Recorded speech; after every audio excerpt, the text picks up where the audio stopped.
जय हिंद साथियों, मैं अंकित कुमार यादव आप सभी का स्वागत करता हूं सृष्टि ज्ञान केंद्र में, जहां हम पढ़ रहे हैं कक्षा 12वीं की पॉलिटिकल साइंस और जिसमें चल रहा है अध्याय 3 जिसका नाम है अमेरिकी वर्चस्व। ये चैप्टर बहुत ही महत्वपूर्ण है विश्व राजनीति को समझने के लिए।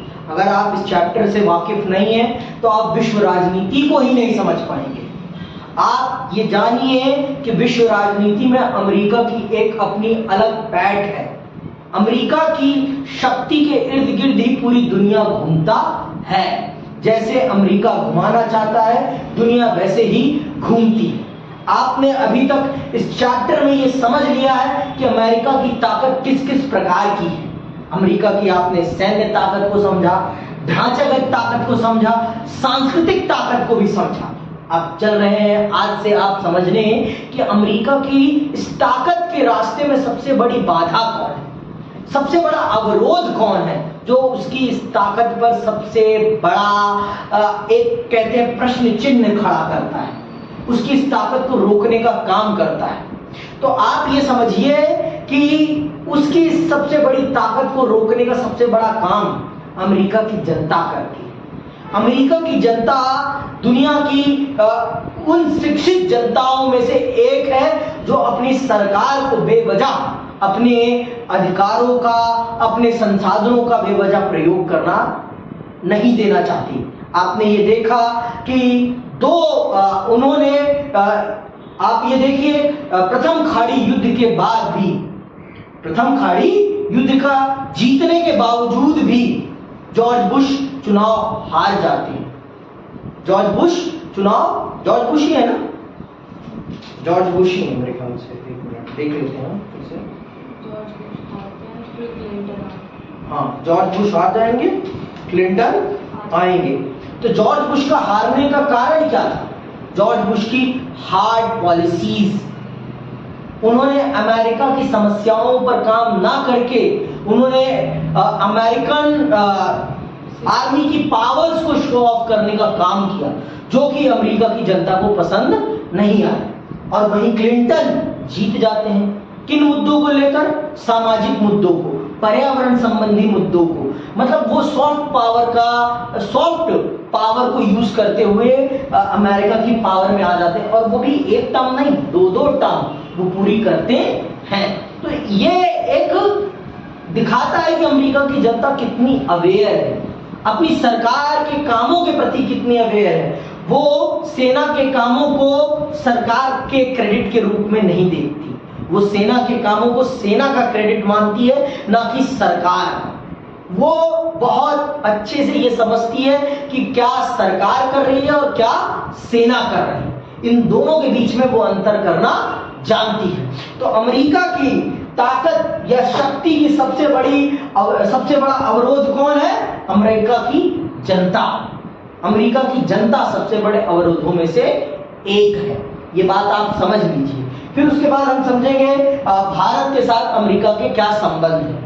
फिर उसके बाद वर्चस्व से कैसे निपटा जाता है, इस चीज को भी हम समझेंगे। और इसी के साथ ये चैप्टर समाप्त हो जाएगा आपका आज। आइए पढ़ते हैं और जानते हैं कि अमेरिका के रास्ते में किस प्रकार से अवरोध हैं और वो कौन कौन से प्रमुख अवरोध हैं जो अमेरिका की ताकत पर प्रतिबंध लगाने का काम करते हैं। जो ये बेजोड़ ताकत है, जो आर्थिक तौर पर इतना ज्यादा ताकतवर है, सैन्य तौर पर इतना ज्यादा ताकतवर है, फिर भी उसकी ताकत को कैसे नियंत्रित किया जाता है, कैसे संयमित किया जाता है, इस चीज को समझते हैं।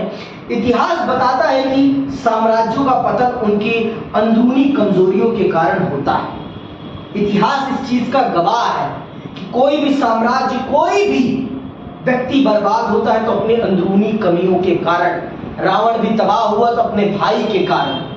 अगर उसका भाई उसकी गोपनीय ताकतों के बारे में प्रभु श्री राम को नहीं बताता तो वो कभी नहीं हारता, और प्रभु श्री राम के तीर चलते रहते और मुझे नहीं लगता कि वो युद्ध समाप्त भी होता। लेकिन जब उसने बताया कि मेरे भाई की नाभि में अमृत है, और उसके बाद वहां तीर चला और वो परलोक सिधार गया। तो ऐसे ही किसी भी साम्राज्य में, हर साम्राज्य के बर्बाद होने के पीछे उसकी अंदरूनी कमियां ही रही हैं। चाहे वो आप दुनिया में कुछ भी उठाकर देख लें, कुछ भी, यही हकीकत है, इसके अलावा कुछ और नहीं। मैं अगर बर्बाद होऊंगा तो मेरे कारण ही मैं बर्बाद होऊंगा, समझ में बात? और कोई मुझे बर्बाद नहीं कर सकता। मैं अपने मन पे संयम कर लूं तो मुझे कोई बर्बाद नहीं कर सकता, पर ये मन संयमित नहीं होता, दिक्कत ये। आगे सुनिए। ठीक इसी तरह अमेरिकी वर्चस्व की सबसे बड़ी बाधा खुद उसके वर्चस्व के भीतर मौजूद है। अमेरिकी शक्ति की राह में 3 अवरोध हैं। 11 सितंबर 2001 की घटना के बाद के सालों में यह व्यवधान एक तरह से निष्क्रिय जान पड़ने लगे थे, लेकिन धीरे धीरे फिर प्रकट होने लगे हैं। 2001 के बाद अमेरिका के ऊपर जब आक्रमण हुआ तो 2001 के बाद अमेरिका की जनता ने अमेरिकी सेना के प्रयोग को गलत नहीं ठहराया एक लंबे समय तक, लेकिन फिर कुछ समय के बाद अब अमेरिका की जनता फिर से उसी तरीके से रिएक्ट करने लगी है। सेना का बेवजह प्रयोग उसे कदापि सही नहीं लगता है। अमेरिका को एक हार्ड पावर के रूप में देखना उसे कदापि सही नहीं लगता, और जितनी लिबर्टी अमेरिका की जनता के पास है, मैं समझता हूं उतनी लिबर्टी किसी भी देश की जनता के पास नहीं है। ये बात आप जान लीजिए। जितनी स्वायत्तता अमेरिका अपनी जनता को देता है, उतनी स्वायत्तता दुनिया का कोई भी देश अपनी जनता को नहीं देता। वहां अमेरिका के प्रधान राष्ट्रपति से वहां के न्यूज रिपोर्टर खरी खरी बात पूछ सकते हैं, और दुनिया का और कोई देश नहीं है जहां का रिपोर्टर अपने शासन के प्रमुख केंद्र बिंदु में बैठे व्यक्ति से इस प्रकार का सवाल कर सके, जैसे कि अमेरिका के रिपोर्टर्स करते हैं। अमेरिका में जितनी लिबर्टी है, जितना आप ये समझिए जितनी एजुकेशन है, उतनी कहीं भी नहीं है, जो कि वहां के समाज में, सोसाइटी में दिखाई पड़ता है, और वहां की पॉलिटिक्स में भी ये चीज दिखाई देती है। आगे सुनिए। पहला व्यवधान स्वयं अमेरिका की संस्थागत बनावट है। वहां का जो इंस्टीट्यूशनल सिस्टम है वही उसकी राह में सबसे बड़ी बाधा बनता है। यहाँ शासन के 3 अंगों के बीच शक्ति का बंटवारा है, और यही बुनावट कार्यपालिका द्वारा सैन्य शक्ति के बेलगाम इस्तेमाल पर अंकुश लगाने का काम करती है। अमेरिका की ताकत के आड़े आने वाली दूसरी अड़चन भी अंदरूनी है। इस अड़चन के मूल में है अमेरिकी समाज, जो अपनी प्रकृति में उन्मुक्त है। अमेरिका में जनसंचार के साधन समय समय पर वहां के जनमत को एक खास दिशा में मोड़ने की भले कोशिश करें, लेकिन अमेरिकी राजनीतिक संस्कृति में शासन के उद्देश्य और तरीके को लेकर गहरे संदेह का भाव भरा है। अमेरिका के विदेशी सैन्य अभियानों पर अंकुश रखने में यह बात बड़ी कारगर भूमिका निभाती है। समझ में आई बात? तो अमेरिका की जनता दूसरी सबसे बड़ी बाधा है अमेरिका की इस हार्ड पावर में। तीसरी क्या है? बहरहाल अमेरिकी ताकत की राह में मौजूदा तीसरा व्यवधान सबसे ज्यादा महत्वपूर्ण है। अंतरराष्ट्रीय व्यवस्था में आज सिर्फ एक संगठन है जो संभवतः अमेरिकी ताकत पर लगाम कस सकता है, और इस संगठन का नाम है नाटो, जो कि इसी के द्वारा बनाया गया है। आप जानते हैं नाटो में 2 परमाणु शक्तियों वाले देश हैं। कौन से 2 परमाणु शक्ति वाले देश अमेरिका के अतिरिक्त हैं नाटो में? रूस नाटो का सदस्य है।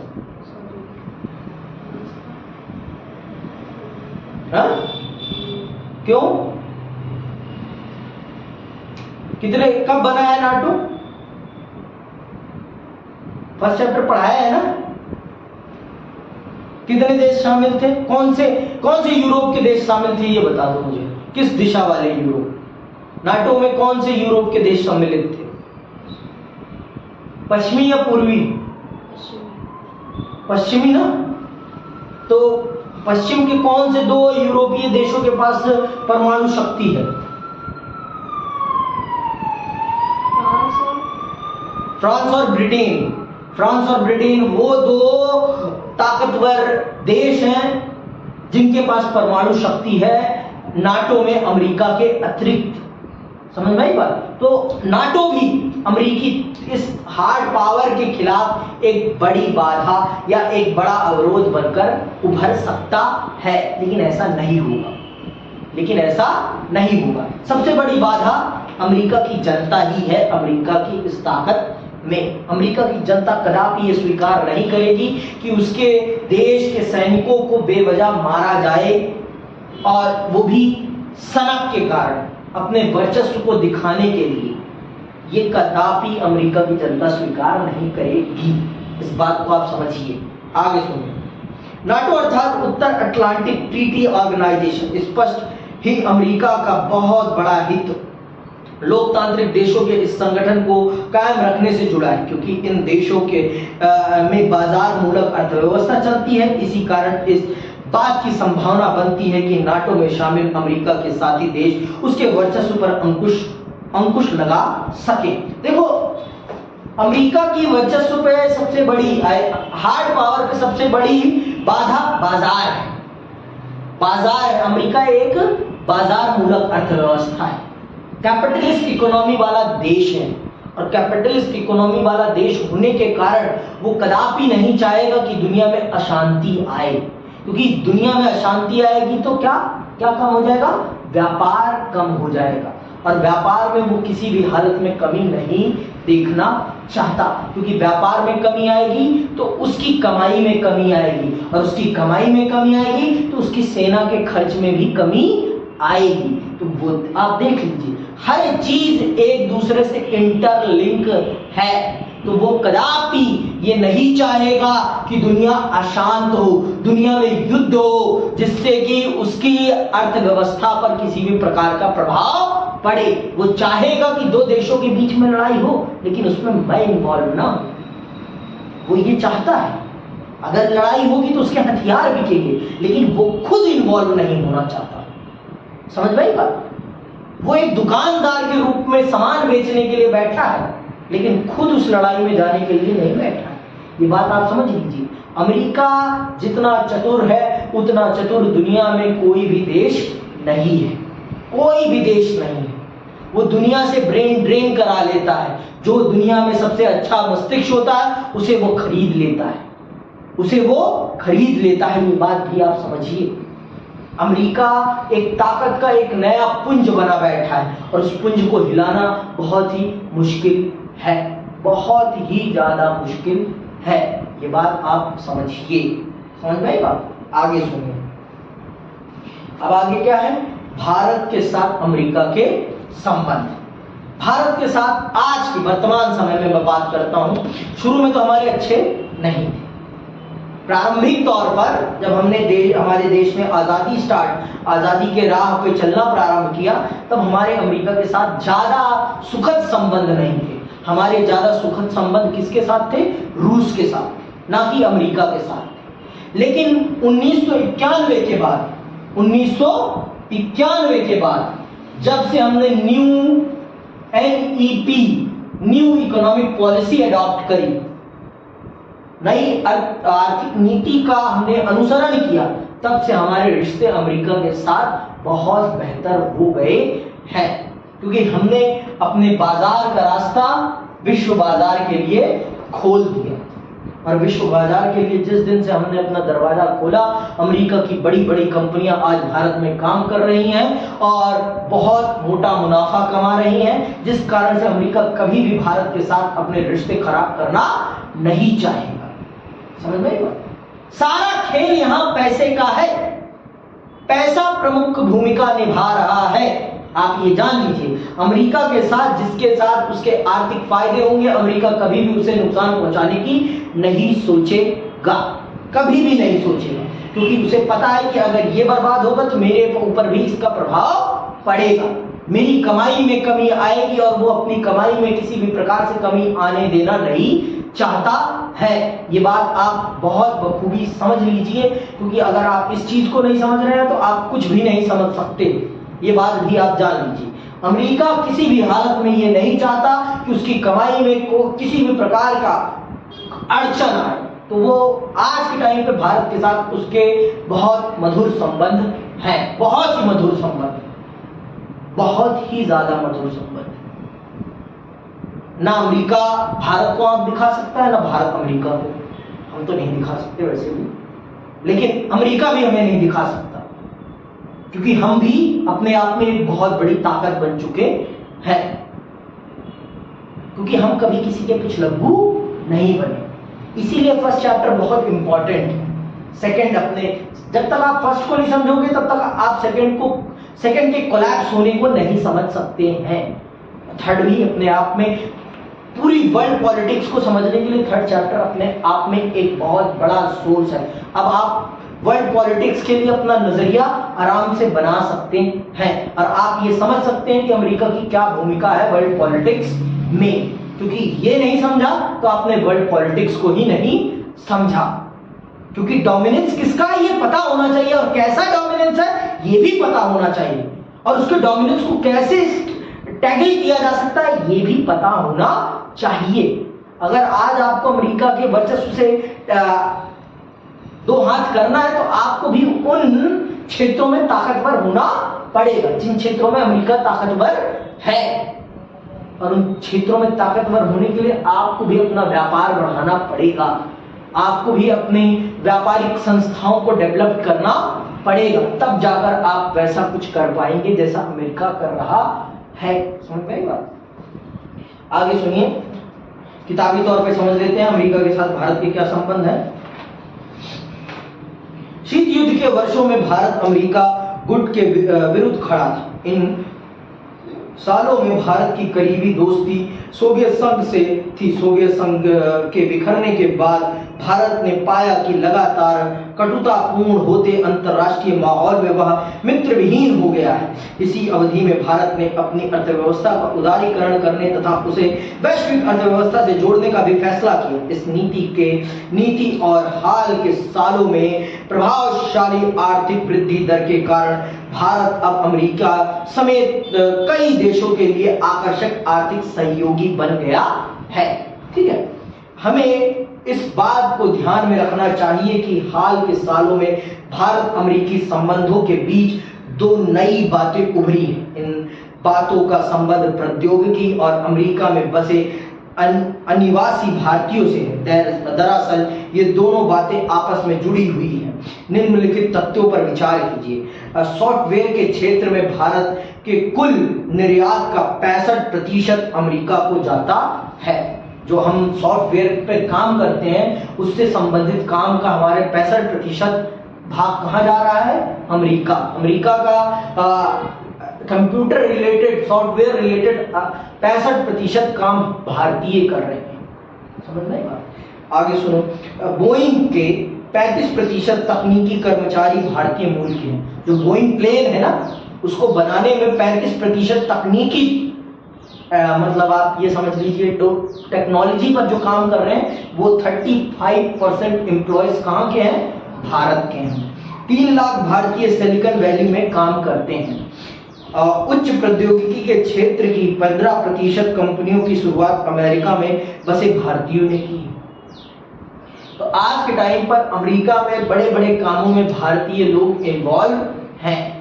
तो आज के टाइम पर आप समझ लीजिए अमेरिका की अर्थव्यवस्था में भारतीयों को कितना बड़ा योगदान है, और अमेरिका इस चीज को देख रहा है, अंधा नहीं है। उसके लिए सबसे बड़ा है पैसा, उससे बड़ा कुछ नहीं है उसके लिए, उससे बड़ा उसके लिए कुछ नहीं है। उसका अपना गुरूर भी उसके लिए कुछ नहीं है। पैसे के आगे वो कुछ नहीं देखता। ये बात आप समझिए। आगे सुनिए, यह अमेरिका के विश्वव्यापी वर्चस्व का दौर है और बाकी देशों की तरह भारत को भी फैसला करना है कि अमेरिका के साथ वह किस तरह के संबंध रखना चाहता है। यह तय कर पाना कोई आसान काम नहीं। भारत में 3 संभावित रणनीतियों पर बहस चल रही है। क्या है वो 3 रणनीतियां? भारत के जो विद्वान अंतरराष्ट्रीय राजनीति को सैन्य शक्ति के संदर्भ में देखते समझते हैं, वे भारत और अमेरिका की बढ़ती हुई नजदीकी से भयभीत हैं। ऐसे विद्वान यही चाहेंगे कि भारत वॉशिंगटन से अपना अलगाव बनाए रखे और अपना ध्यान अपनी राष्ट्रीय शक्ति को बढ़ाने पर लगाए। जो लोग मानते हैं कि भारत को सैन्य तौर पर ताकतवर होना चाहिए, वो लोग मानते हैं कि भारत का वॉशिंगटन मतलब अमेरिका पर ज्यादा डिपेंडेंट होना उचित नहीं है। भारत को अपनी ताकत के लिए खुद चीजों का निर्माण करना चाहिए। ये वो लोग मानते हैं जो सैन्य तौर पर देखते हैं भारत की ताकत को। कुछ विद्वान मानते हैं कि भारत और अमेरिका के हितों में हेल में लगातार बढ़ रहा है और यह भारत के लिए ऐतिहासिक अवसर है। ये विद्वान एक ऐसी रणनीति पनपनाने की तरफदारी करते हैं जिससे भारत अमेरिकी वर्चस्व का फायदा उठाए। वे चाहते हैं कि दोनों के आपसी हितों का मेल हो और भारत अपने लिए सबसे बढ़िया विकल्प ढूंढ सके। इन विद्वानों की राय है कि अमेरिका के विरोध की रणनीति व्यर्थ साबित होगी और आगे चलकर इससे भारत को नुकसान होगा। तो ये लोग मानते हैं कि भारत को अमेरिका का विरोध नहीं, भारत को अमेरिका के साथ कदम से कदम मिलाकर चलना चाहिए और उसके वर्चस्व का हमें फायदा उठाना चाहिए। तो भारत सब चीजों को ध्यान में रखते हुए काम कर रहा है। तीसरा क्या है, कुछ विद्वानों की राय है कि भारत अपनी अगुवाई में विश्व विकासशील देशों का गठबंधन बनाए। कुछ सालों में यह गठबंधन ज्यादा ताकतवर हो जाएगा और अमेरिकी वर्चस्व के प्रतिकार में सक्षम हो जाएगा। बना हुआ था बर्बाद हो गया, बना हुआ था बर्बाद हो गया। गुटनिरपेक्ष आंदोलन बना हुआ था, बर्बाद हो गया, क्योंकि आर्थिक ताकत के बगैर संगठन को चला पाना बहुत ही मुश्किल है, बहुत ही ज्यादा मुश्किल है। भाई आपको लोगों को अपने साथ रखना है तो उनकी जरूरतों को भी तो पूरा करना पड़ेगा ना। फ्री में तो कोई आपके साथ चलेगा नहीं। भाई सबको कपड़े चाहिए, सबको भोजन चाहिए, और जो उनको ये सारी चीजें देगा वो उन्हीं के पीछे चलेंगे। यही दुनिया की हकीकत है। इस बात को आप समझिए। दुनिया आपके पीछे तभी चलेगी जब आप उनकी जरूरतों का ख्याल रखेंगे, और आप अगर उनकी जरूरतों का ख्याल रखने में सक्षम नहीं है तो आपके पीछे कोई भी नहीं चलने वाला। ये बात वो सत्य है जिसे कोई भी झुठला नहीं सकता, कोई भी झुठला नहीं सकता। ये परम सत्य है। ठीक है, शायद भारत और अमेरिका के बीच संबंध इतने जटिल हैं कि किसी एक रणनीति पर निर्भर नहीं रहा जा सकता। अमेरिका से निर्वाह करने के लिए भारत को विदेश नीति की कई रणनीतियों का एक समुचित मेल तैयार करना होगा। भारत एक रणनीति का पालन करके अमेरिका से रिश्ता नहीं निभा सकता, क्योंकि अमेरिका सिर्फ फायदा देखता है। जहां उसको फायदा दिखता है वहां वो चला जाएगा। उसके लिए पैसा इंपॉर्टेंट है, सिद्धांत इंपॉर्टेंट नहीं। सिद्धांत जाए घास चराने, उसके लिए पैसा पैसा सबसे बड़ी चीज है। उसके लिए जहां सबसे बड़ा अवसर है वहां उसकी दोस्ती है। ठीक है, तो भारत को बहुत ही सोच समझ के साथ अमेरिका से टैगल करना है, बहुत ही सोच समझ के साथ। सोच और समझ को विकसित करके एक पथ पे नहीं, हमें बहुत सारे रास्ते बनाकर रखने हैं अमेरिका से टैगल करने के लिए। अब आते हैं वर्चस्व से कैसे निपटे कैसे निपटे भाई वर्चस्व से। वर्चस्व से निपटना आसान नहीं है। वर्चस्व से निपटने के लिए हमें भी वैसे ही कुटिल, वैसे ही जटिल, वैसे ही ताकतवर बनना पड़ेगा। अगर हम नहीं बनेंगे तो हम टिक नहीं सकते। ये बात आप समझ लीजिए। कब तक चलेगा अमेरिकी वर्चस्व, ये प्रश्न सबके मन में आता है कि कब तक अमेरिका का वर्चस्व पूरी दुनिया को झेलना पड़ेगा। और तब तक झेलना पड़ेगा जब तक अमेरिका जैसी ताकत का कोई नहीं बन पाएगा। और संभव नहीं है इतना अमेरिका जितना ताकतवर बनना। कि संभव है? असंभव नहीं है, लेकिन अभी तो दिखता नहीं है। चीन जरूर दिख रहा है इस रास्ते में, रूस भी है, भारत भी है, लेकिन ये अकेले अपने आप में उतने ताकतवर नहीं है कि वो अमेरिका को चुनौती दे सके। अकेला कोई भी इतना ताकतवर नहीं है कि वो अमेरिका को चुनौती दे सके। ये बात भी समझ लो आप। अमेरिका को चुनौती देने का मतलब है आज के समय में मगरमच्छ के मुंह में हाथ डालना।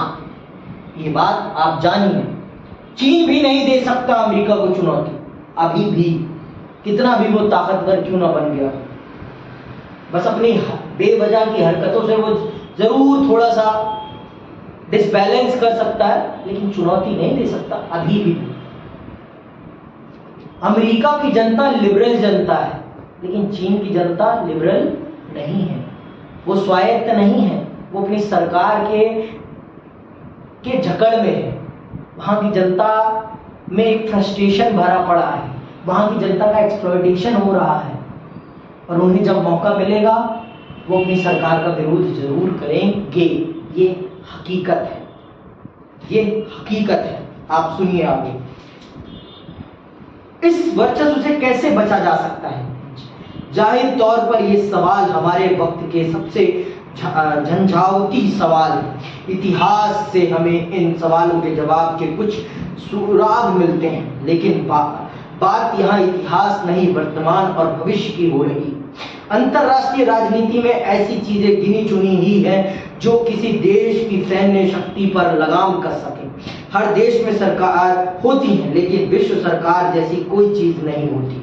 समझ में आई बात? विश्व सरकार नाम की कोई चीज नहीं। अध्याय 6 में यह बात स्पष्ट होगी कि अंतरराष्ट्रीय संगठन विश्व सरकार नहीं है। अंतरराष्ट्रीय संगठन तो बस कठपुतली है, हमने उसको जितनी ताकत दे रखी है उसके पास उतनी ही ताकत है, उससे ज्यादा उसके पास ताकत नहीं है। वो हमारे अनुसार चलता है, हम उसके अनुसार नहीं चलते। यूएन हमारे अनुसार चलता है, हम यूएन के हिसाब से नहीं चलते। हम जैसा चाहेंगे यूएन वैसा करेगा, क्योंकि यूएन अपने आप में कोई ताकतवर पेड़ नहीं है। यूएन की जड़ें हमसे लगी हुई हैं। अगर हम काट देंगे तो यूएन नाम का ये जो पेड़ है ना, ये सूख जाएगा। यूएन की अपनी कोई जड़ नहीं है, यूएन की अपनी कोई जड़ नहीं है। अगर कोई समझता है कि यूएन बहुत बड़ी तोप है तो यूएन कुछ भी नहीं है। अमेरिका जैसा चाहेगा, आपने देख लिया है, प्रथम खाड़ी युद्ध हो या दूसरा खाड़ी युद्ध हो, देखा कि अमेरिका के आगे उसकी भी बोलती नहीं चलती, वो सन्य रहता है अमेरिका के आगे। समझ में आई बात? तो विश्व में कोई अंतरराष्ट्रीय सरकार नाम की चीज नहीं है, और जो ये अंतरराष्ट्रीय संगठन है इनकी कोई हैसियत नहीं होती। अंतरराष्ट्रीय राजनीति दरअसल सरकार विहीन राजनीति है। कुछ कायदे कानून जरूर हैं जो युद्ध पर कुछ अंकुश रखते हैं, लेकिन ये कायदे कानून युद्ध को रोक नहीं सकते। अंकुश ही रख सकते हैं पर रोक नहीं सकते। अगर युद्ध होने लगा, हो तो रहा है, रोक लिया? रोक लिया? आप बताओ। अगर ताकतवर होता यूएन इतना तो रोक देता। ना इराक का रोक पाया, है ना? इराक इजराइल का रोक पाया, और ना ही वहां रशिया और उसका यूक्रेन का रोक पाया। रोक पाया? नहीं रोक पाया, कि वो ताकत विहीन जड़ विहीन पेड़ है। वो जड़ विहीन पेड़ है, उसकी कोई औकात नहीं है। समझ में आई बात? उसकी औकात हम ही है। हम जितना पैसा उसे देते हैं उतना ही वो काम करता है, उससे ज्यादा उसकी कोई हैसियत नहीं है इस दुनिया में। आगे सुनिए। फिर शायद ही कोई देश होगा जो अपनी सुरक्षा को अंतरराष्ट्रीय कानून के हवाले कर दे। तो क्या इन बातों से यह समझा जाए कि ना तो वर्चस्व से कोई छुटकारा है और ना ही युद्ध से? सच है। आज अमेरिका है, फिर कोई और आएगा, फिर कोई और आएगा। एक समय था कि इस देश में कांग्रेस का वर्चस्व था, आज भाजपा का है। भाजपा का भी वर्चस्व पतनमुखी होने लगा है। फिर कोई और उठेगा, फिर कोई और डूबेगा। ये तो हकीकत है, ये जीवन का सत्य है। आज मैं बर्बाद हूं, कल मैं आबाद हो जाऊं, कोई पता नहीं है, किसी को इस बात का पता नहीं है। यही है, यही सत्य है। कोई ना कोई तो बेहिसाब ताकत का रहेगा ही रहेगा, कोई ना कोई बेहिसाब ताकत का तो रहेगा ही रहेगा। आज अडानी अंबानी खेल रहे हैं, कल कोई और खेलेगा, कल कोई और खेलेगा। एक समय था टाटा चलता था, आज अंबानी अडानी अडानी अंबानी अडानी अडानी चल रहा है। ये समय का खेल है। समय महान है, समय से बड़ा कोई नहीं है। समझ में आई बात? आगे सुनिए।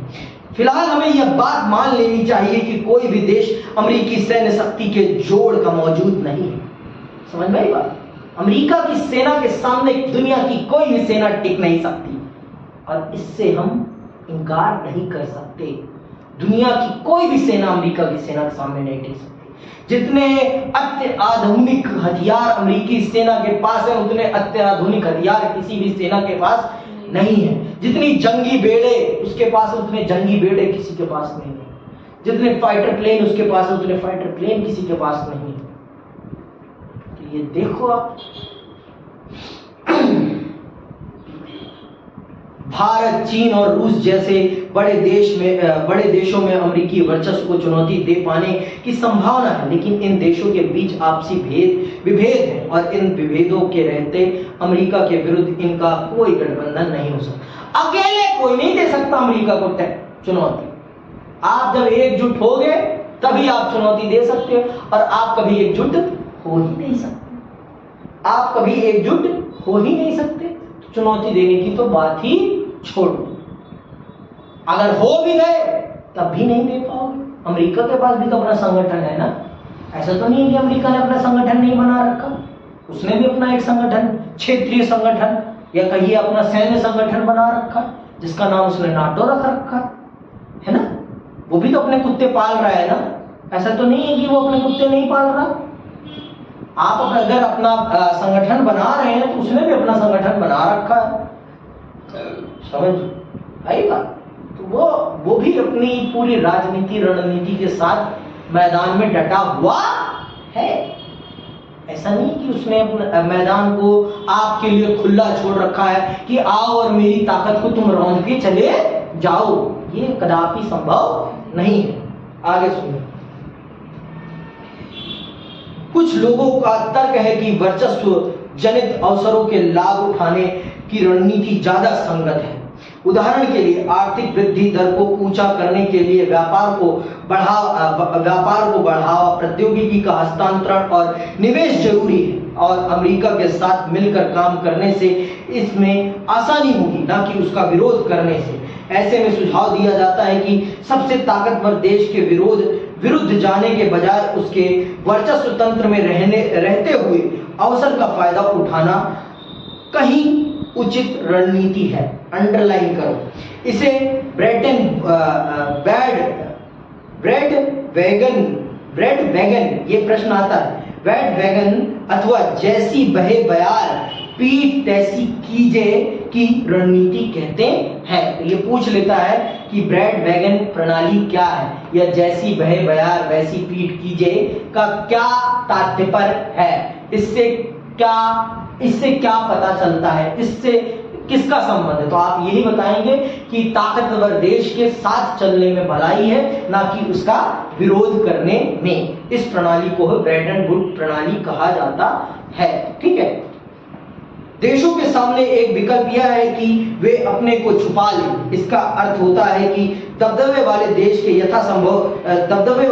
यथासंभव दूर रहना। इस व्यवहार के कई उदाहरण हैं। चीन, रूस और यूरोपीय संघ सभी एक न एक तरीके से अपने को अमेरिकी निगाह में चढ़ने से बचा रहे हैं। इस तरह से अमेरिका के किसी